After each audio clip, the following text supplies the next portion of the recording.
معزز سامعین و ناظرین، السلام علیکم ورحمۃ اللہ وبرکاتہ۔ آج میں آپ کے سامنے ایک واقعہ اور اس پر تھوڑی سی گفتگو کرنا چاہوں گا۔ دنیا کی سب سے بڑی حقیقت موت ہے، جو نہ وقت دیکھتی ہے، نہ عمر، نہ مقام۔ یہ زندگی کی وہ یقینی گھڑی ہے جو نہ رکتی ہے نہ ٹلتی ہے۔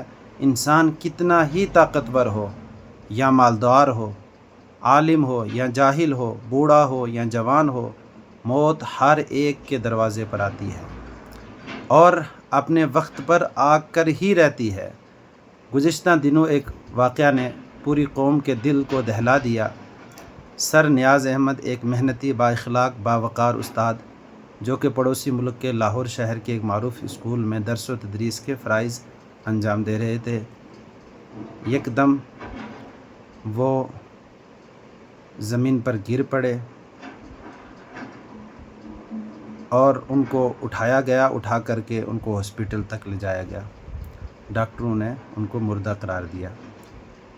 یہ منظر آنکھوں کو نم کر دینے والا تھا۔ کلاس روم میں شاگرد، استاد، سب کچھ وہیں کا وہیں۔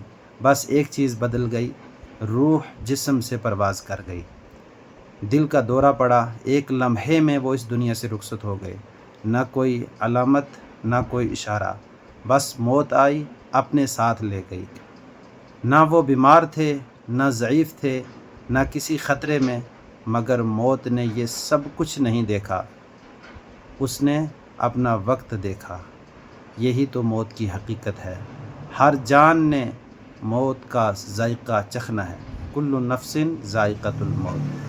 موت نہ جوانی کی مستی دیکھتی ہے، نہ بچپن کی معصومیت کو دیکھتی ہے، اور نہ بڑھاپے کے لاچاری کو دیکھتی ہے۔ یہ انسان کے علم، طاقت، حیثیت، شہرت، رتبے کسی کو بھی اپنی خاطر میں نہیں لاتی۔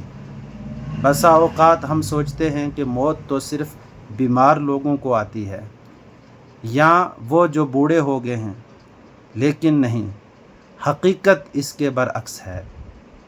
موت تو ایک ایسی مہمان ہے جو بلا اجازت آتی ہے، بلا اطلاع آتی ہے اور واپسی کا بھی کوئی موقع نہیں دیتی۔ سر نیاز احمد کی طرح نہ جانے کتنے افراد روزانہ اپنے کاموں میں مصروف ہوتے ہیں اور زندگی کی دوڑ میں بھاگتے ہیں، لیکن انہیں یہ اندازہ بھی نہیں ہوتا کہ ان کے لیے آج کی شام نہیں ہے۔ ان کے گھر والے ان کی واپسی کا انتظار کر رہے ہوتے ہیں، مگر وہ لوٹ کر نہیں آتے۔